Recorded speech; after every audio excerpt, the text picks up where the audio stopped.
대한민국 근현대사를 성경적 세계관으로 알리고 전하는 대한역사문화원의 한국 근현대사 발효하기 특강입니다. 다유를 위해 부름받은 사람 두 번째 이야기. 이번 시간에는 조선 백성을 자유케 할 인도자로 지명된 이승만을 위한 신병 훈련소이자 도서관이며 대학이 된 한성 감옥으로 안내하겠습니다. 이승만은 1899년 1월 9일 그의 나이 24이 되던 해에 고종 폐위 모의와 공화제 실시 음모 가담이라는 죄목으로 투옥되었습니다.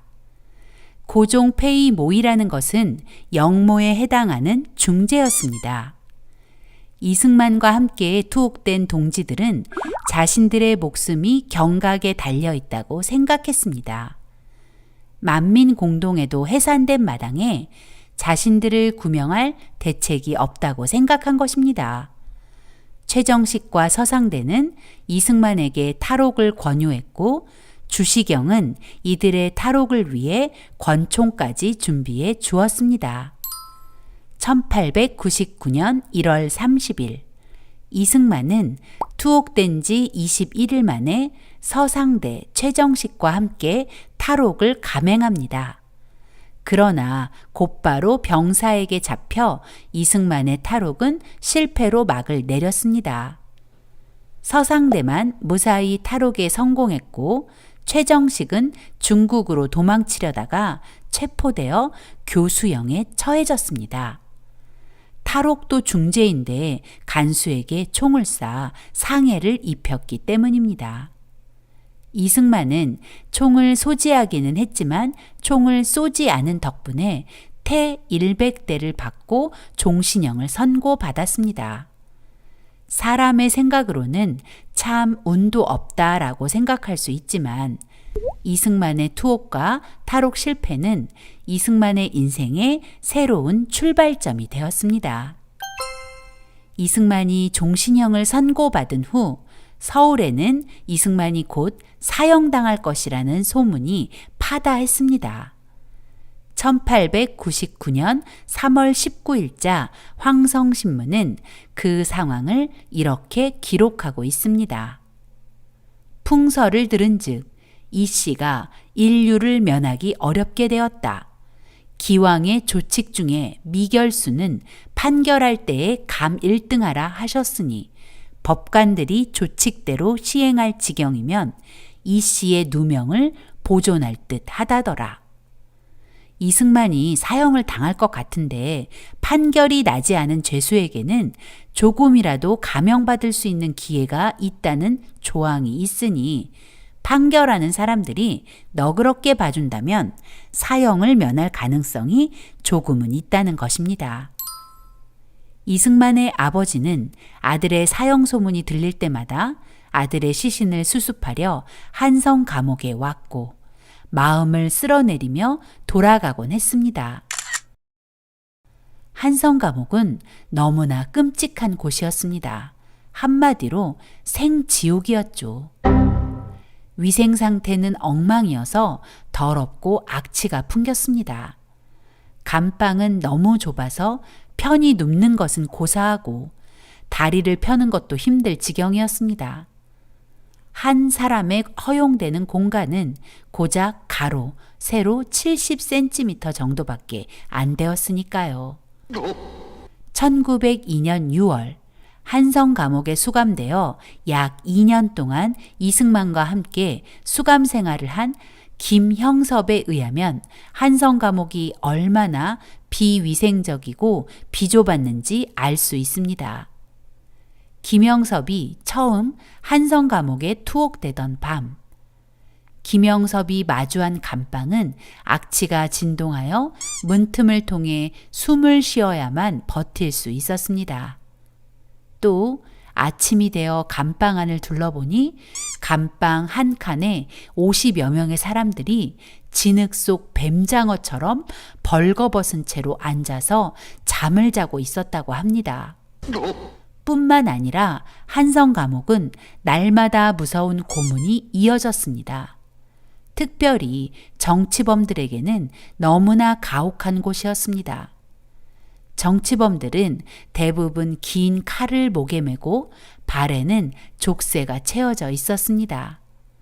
더구나 논리도 없이 막말을 뱉어내는 일반 잡범들 사이에서 느끼는 모욕감은 이승만과 같은 정치범들을 더 고통스럽게 했을 것입니다. 에디 선교사의 글을 보면 한성 감옥에 수감된 정치범들의 고통을 짐작하게 합니다. 그들의 감옥이란 이루 형언할 수가 없다. 자백을 받아내거나 남을 연루시키기 위해 자주 고문을 가하고 그곳엔 죄수들의 인권은 존재하지 않았습니다. 또 정치범들은 흉악범, 무례한들 속에서 간수들과 동료 잡범들에 의해 잔인하게 취급받았습니다. 즉, 정치범들이 겪는 고문은 죽음의 고통이었습니다. 비위생적인 한성 감옥은 벌레가 득실거렸습니다. 특히 빈대가 많았죠. 김형섭의 증언에 의하면 나를 고통스럽게 한 것은 칼의 무게가 아니라 발끝에서 목까지 온 몸에 기어오른 빈대의 물이었다. 빈대는 온몸이 온통 빨갛게 부풀어 오를 때까지 피를 빨아먹었다. 그러나 칼과 형틀에 묶여있던 나는 방어할 방법이 없었다. 가끔 나를 불쌍히 여긴 간수들이 빈대무리를 내 몸에서 쓸어내 주었지만 빈대는 사라질 리 없었다. 무관학교 출신인 내가 빈대들의 공격에는 항복할 수밖에 없었고 나는 다만 죽기를 바랬다고 합니다. 한마디로 이승만이 마주한 한성 감옥은 차라리 죽음을 바라게 되는 곳이었습니다. 17개월 동안 나는 10kg 정도의 무게의 나무로 만든 형틀 칼을 목에 걸고 있었고 두 발은 족쇄에 묶이고 양손에는 수갑을 찬 상태로 앉아 있어야 했다. 다른 죄수들은 여러 차례 몰래 들여 아침 신문에서 내가 밤사이에 처형되었고 내 부친이 내 시신을 찾아가 묻기 위해 감옥소로 왔다는 기사를 눈물로 읽어주곤 했다. 사형 선고를 받은 한 살인자가 나와 같은 나무칼에 묶여 있었다. 어느 날 아침 형무소 문이 갑자기 활짝 열리더니 간수와 사형 집행인 그리고 순검이 감방 안으로 뛰어들어왔다. 모두들 나를 쳐다보았고 나는 사형 집행인에게 인도되기를 기다리고 있었다. 그러나 그들이 나무칼을 풀었을 때 그들은 살인자를 데려가고 나를 다시 묶어두었다. 내가 다음 차례일 거야 라고 내 자신에게 말했고 내가 빨리 죽어 이 고통에서 벗어났으면 하고 바랬다. 이승만의 마음은 가난할 대로 가난해졌습니다. 신문과 만민공동회를 통해 조정을 신랄히 비난하던 이승만은 이제 온데간데 없었습니다. 한성 감옥의 극한의 환경과 고통 속에서 언제일지 모르는 죽음에 대한 두려움과 공포는 이승만을 가난한 마음의 소유자로 만들었습니다. 어두운 감옥 속에 가두었을 때 나는 두려워 혼자 이런 생각을 했다. 나는 이 세상에 있는 것이 아니다. 조금만 있으면 다른 세상에 갈 터인데 저 외국 사람들이 나에게 말해준 예수를 믿지 않았기 때문에 그 세상의 감옥에 가 있게 될 것이다. 그때 나는 그들이 말하던 예수를 믿지 않고 있었다. 그런데 내가 어디선가 들었던 말이 떠올랐다. 내가 너의 죄를 회개하면 하나님께서는 지금이라도 용서하실 것이다 라는 말인데 그 말이 나의 마음에 떠오르자마자 나는 나의 목에 걸려있던 나무칼에 머리를 숙이고 오 하나님 나의 나라와 나의 영혼을 구하여 주시옵소서 하며 기도했다. 이승만은 두려움과 절망 속에서 선교사들의 설교가 떠올랐고 자신의 한계를 고백하며 기도하게 된 것입니다. 자신도 모르게 이런 기도를 한 이승만은 하나님에 대해 알고 싶어졌습니다. 이승만은 에비슨 선교사에게 영어 성경을 부탁했습니다. 에비슨 선교사는 에디 선교사를 통해 신약 성경을 반입해 주었습니다. 이승만은 성경을 받고 너무나 기뻤다고 합니다. 하지만 한성 감옥에서는 어떤 종교 서적이나 신문조차도 허용되지 않았고, 더구나 형틀에 묶인 상태에서 성경을 읽는다는 것은 불가능한 일이었습니다. 그런데 죄수 중 하나가 간수가 오는지 망을 봐주고 한 사람은 책장을 넘겨주어 성경을 읽을 수 있었다고 합니다. 성경은 이승만을 완전히 다른 사람으로 바꿔버렸습니다. 여전히 그는 좁고 더럽고 벌레가 득실거리는 한성 감옥에 있었지만 이제 그의 마음은 더 이상 갇힌 자가 아닌 자유인이었습니다. 아, 예수님이 진짜 나의 구원자시구나. 내가 오늘 죽는다 해도 구원받을 수 있구나 라는 확신과 함께 감옥 안으로 빛이 가득해지는 은혜를 체험하게 되었습니다. 또한 성령 세례를 통해 이승만은 이 나라의 구원자는 자신이 아니라 하나님이시라는 것을 깨닫게 되었습니다. 그리고 그의 첫 기도가 자신의 의지로 한 기도가 아니라 성령의 인도하심이었다는 것을 알게 되었죠. 오 하나님, 나의 영혼을 구원하여 주옵소서. 그리고 나의 나라를 구원하여 주옵소서. 이 기도는 개인의 구원에서 끝나지 않고 구원의 목적이 있다는 고백입니다. 즉, 자신의 구원은 조선을 구원하기 위한 하나님의 계획이라는 것. 그리고 그 일은 자신의 의지와 방법으로 되는 것이 아니라 전적으로 하나님의 인도하심을 따라 이루어진다는 것을 고백한 기도였던 것입니다. 이승만이 한성 감옥을 출소하고 미국에 유학 중일 때 미국 피츠버그에서 열린 선교대회에서의 연설은 그의 변화를 잘 보여줍니다.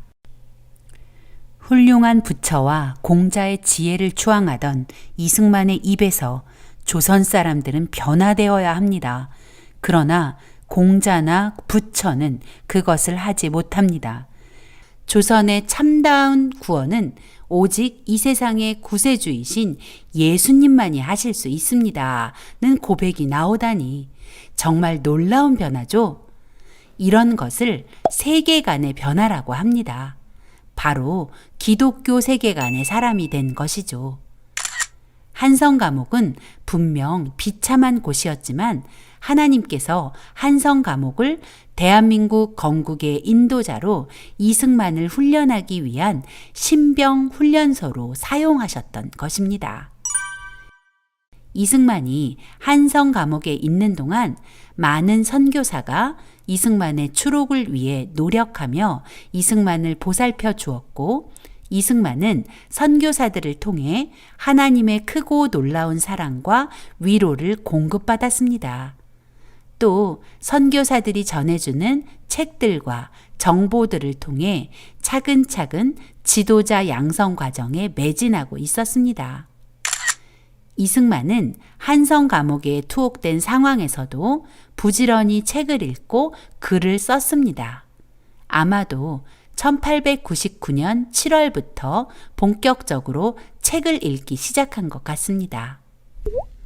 비록 투옥된 상태이지만 시간을 낭비하지 않으려는 학자의 마음으로 책을 읽었고, 또 아직 기독교로 회심하기 전에는 고통과 두려움을 덜어보려고 책에 집중했던 것 같습니다. 그리고 기독교로 회심한 후 기독교 신앙서적, 역사, 법률, 외교, 시사 관련 신문과 잡지, 문학 등의 순으로 비중을 두고 책을 읽어 나갔습니다.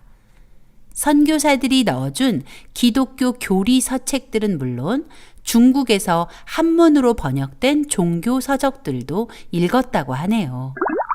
역사는 물론이고 국제 정치와 외교에 관심이 깊었던 이승만은 국제법 책들까지 탐독했다고 했는데 더 아웃룩이라는 잡지는 이승만에게 당시 세계 정세와 서양의 정치, 경제, 문학을 두루 섭렵하는 통로가 되었고 이승만이 국제적 안목을 높이고 세계 정세를 파악하는 통찰력의 사람이 되는데 일조했습니다.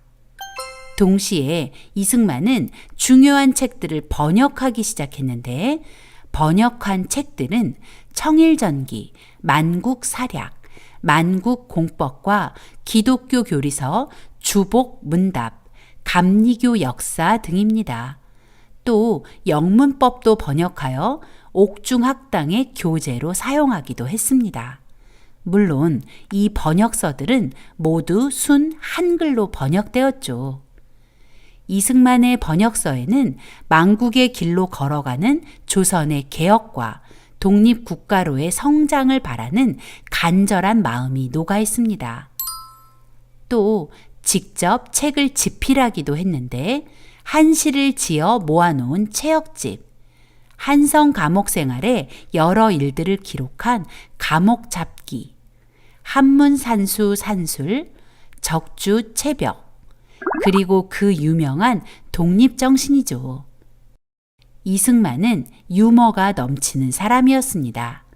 그가 한성 감옥에서 지은 한시 중 하나를 소개해 볼까 합니다.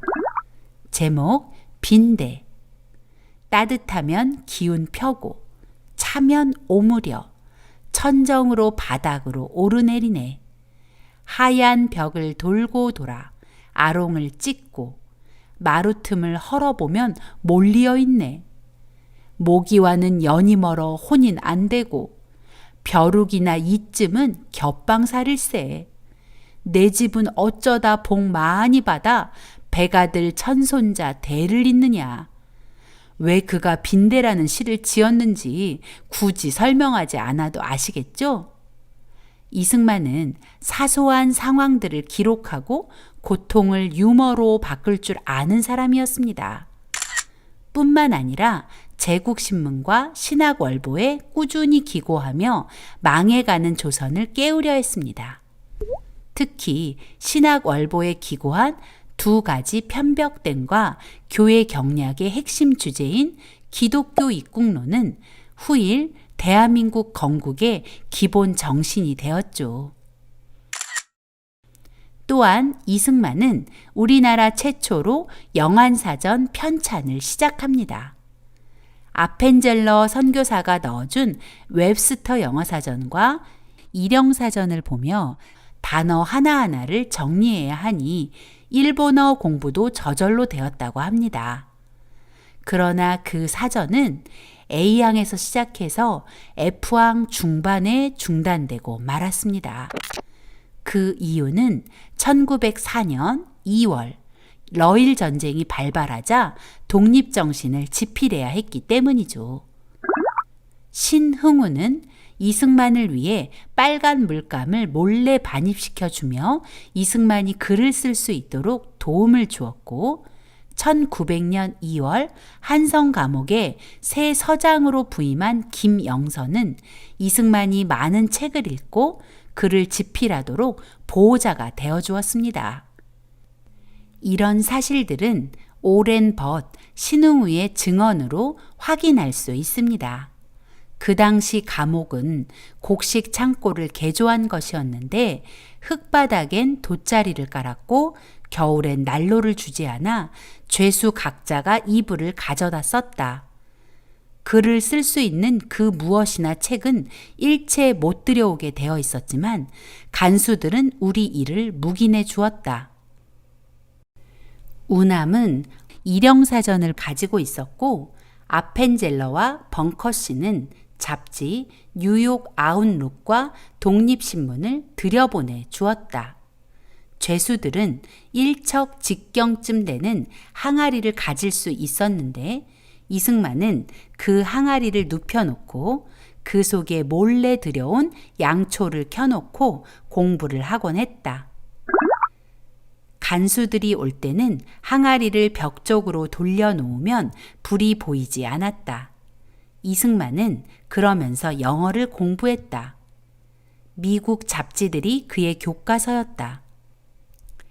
그는 붉은 물감을 몰래 들여와 잉크를 만들어 낡은 잡지에 붓 글쓰기 연습도 하였다.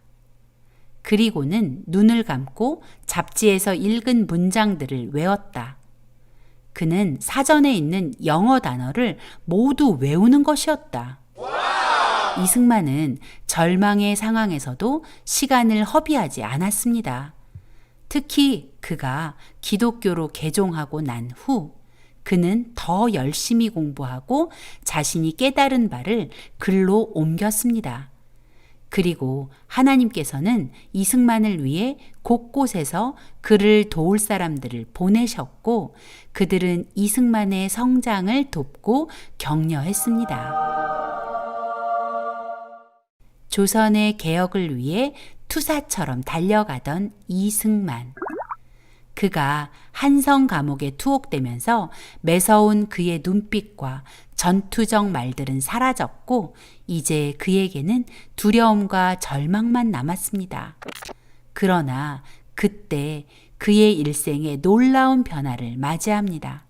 바로 기독교로의 개종입니다. 한성 감옥은 절망의 장소가 아니라 이승만을 위한 신병 훈련소, 대학, 그리고 도서관이었습니다.